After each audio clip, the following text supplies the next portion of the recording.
The river sparkled under the morning sun, winding like a silver ribbon through the forest. I sat in the passenger seat of Ayan's old Jeep, watching the trees blur past, my heart beating faster than I wanted to admit. This wasn't just a weekend getaway. It was a final chapter. One last adventure before we stepped into the unknowns of adulthood. College, jobs, cities that would pull us in different directions. Ayan tapped the steering wheel to a beat only. He could hear, sunglasses low on his nose, his smile careless as always. He glanced over at me. "Still with me, dreamer?"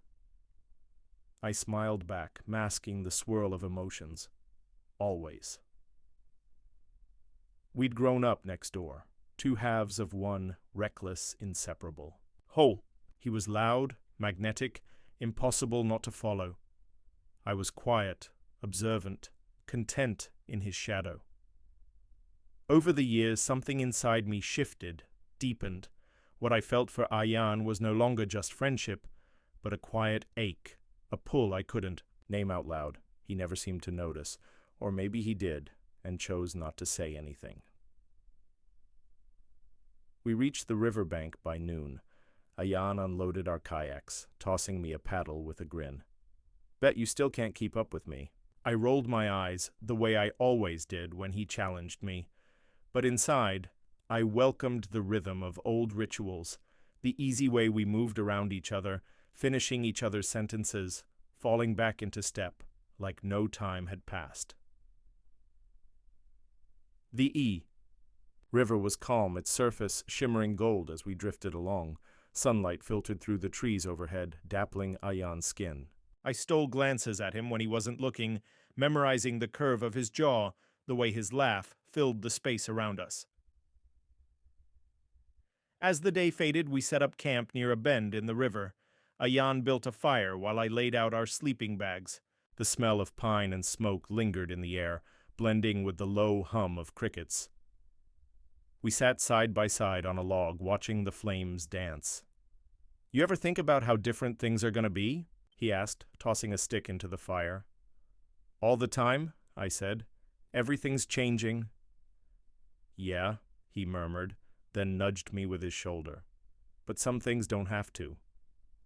That single line settled deep in my chest. I looked at him, his face lit orange by the firelight, and for a moment I let myself believe he meant something more. Silence stretched between us, not awkward but charged. I wanted to say something, to confess everything, but the words tangled in my throat, scared of ruining what little I already had. Instead, I just nodded. "Yeah, some things don't." As we lay down for the night, the river whispered nearby. I closed my eyes, caught between hope and hesitation. Something had shifted. I just didn't know yet if it was the start of something new, or the beginning of the end. Morning light spilled over the river, casting soft ripples across the surface as mist clung to the treetops. I woke to the sound of birds and the warmth of Ayan's sleeping bag rustling beside mine. He was all ready. Up, sitting near the fire pit with a tin mug in hand, staring into the trees like he was chasing a thought he couldn't quite catch. I sat up, rubbing the sleep from my eyes. "Didn't think you were a morning person." He glanced back and smiled faintly. "Didn't sleep much." Something in his tone made me pause. There was a quiet tension behind those words, a shadow beneath his usual ease. He offered me coffee, and we sipped in silence, the kind that wasn't entirely comfortable. Later, we pushed the kayaks back into the river and let the current carry us.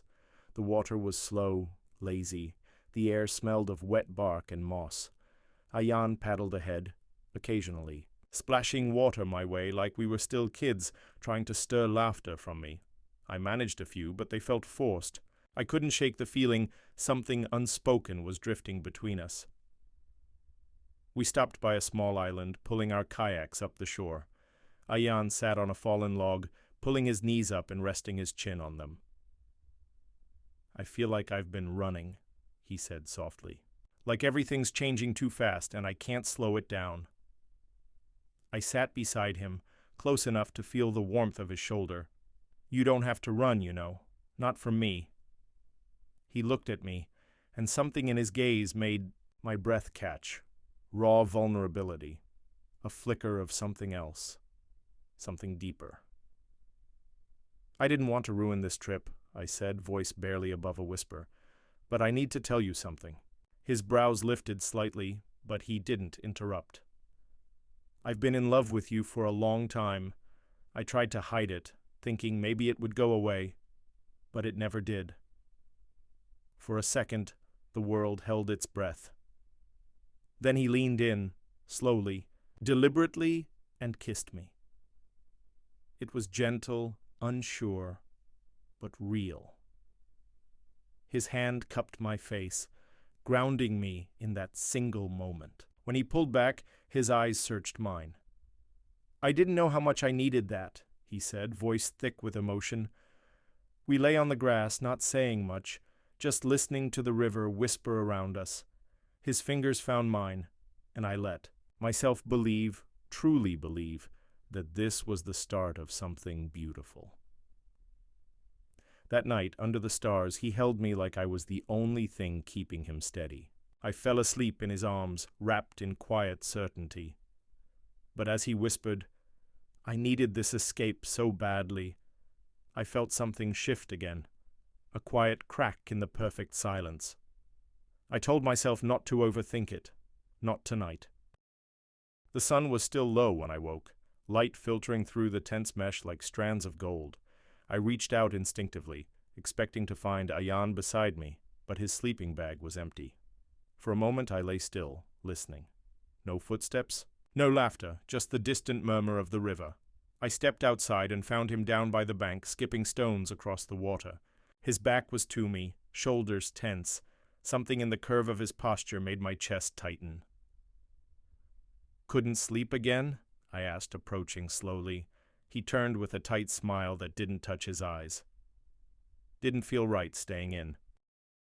We packed in near silence, the easy rhythm of the previous day replaced by a strange stiffness.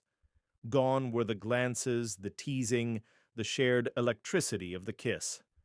I waited for him to bring it up, to say it meant something. He didn't. As we slid the kayaks into the water, I broke. "Are we going to talk about last night?" He paused, paddle halfway into the river. "What about it?" "It happened, Ayan. You kissed me. You held me like I mattered. Don't pretend it was nothing." His jaw tightened, and for a moment I saw something crack behind his carefully guarded expression. I was lost. I needed comfort. That's all it was. The words hit harder than I expected, sharp and cold. "Comfort?" I repeated, trying to steady the shaking in my voice. "So I'm just a distraction?" He didn't answer. That silence was louder than any lie. We drifted downstream, the current pulling us forward while my thoughts tangled into knots. He stared straight ahead, avoiding me entirely. When we reached a clearing and pulled ashore for a break, I couldn't hold it in anymore. "Did it mean anything to you at all?" I asked. Ayan took a long breath. "It felt real in the moment, but I can't give you what you want." "I didn't ask for anything," I snapped, my voice rising despite myself. "I just wanted honesty." He turned to me then, eyes soft, with regret. "I didn't mean to hurt you." But he had. And not with cruelty. No, that would have been easier to hate. He hurt me with indecision, with half-truths, with the warmth of a kiss he never intended to keep. We paddled the last stretch in silence. As we approached the dock, I noticed him smiling at his phone, thumbing a message, laughing quietly. The sound cut through me. By the time we reached the car, I felt like a stranger. The river had carried away more than just time. It had taken pieces of me I didn't know I'd offered. He looked at me once more before getting into the driver's seat, but whatever we'd shared was already gone from his eyes. I said nothing. The silence was beginning to feel familiar. The days that followed blurred together, each one folding into the next like pages in a book I no longer wanted to read. I didn't return Ayan's messages, not because I wanted to punish him, but because I didn't know what I would say. Everything that had been simple between us now felt jagged, like the sharp edge of a truth I'd tried too long to ignore. He had kissed me with longing and left me with silence. Sometimes I replayed the moment in my head, not to remember it, but to remind myself it happened. That for one breathless second I wasn't invisible, that I mattered, even if only for a night. Weeks passed. I buried myself in quiet routines, morning runs, painting, journaling. I painted rivers constantly, each one different, none of them resembling the place we'd been. That river didn't exist anymore, not for me. One afternoon, a message lit up my phone. Ayan, I miss you. Can we talk? I stared at it for a long time. My chest tightened with something like grief. But softer, less consuming, I typed slowly, letting each word carry its weight. I miss what we were, not what we became. I didn't send it out of anger, just clarity. Some things couldn't be undone, and some people couldn't be who we needed them to be, no matter how much we loved them. That night I went to a river near my home, a quieter one. I sat on the bank alone, the cool breeze brushing over my skin. The water moved steadily, unbothered by the things it carried. A couple passed by, laughing, their hands entwined. I smiled, not bitterly, but with a distant kind of peace. Love didn't have to hurt. It only did when you gave it to someone who couldn't hold it. I picked up a stone and tossed it into the river. It sank without a splash, swallowed whole, like the feelings I had once carried so loudly. A voice echoed in my head, Ayan's voice. I needed this escape so badly. He had needed escape. I had needed honesty. We had both sought refuge in each other and called it love. Maybe it was, in a way. Maybe love can live in brief, fragile moments. I stood, brushed the dirt from my hands, and looked toward the current. The river moved on. So would I. And somewhere in that motion I found something resembling closure. Not a perfect ending, but one that didn't ache quite so much.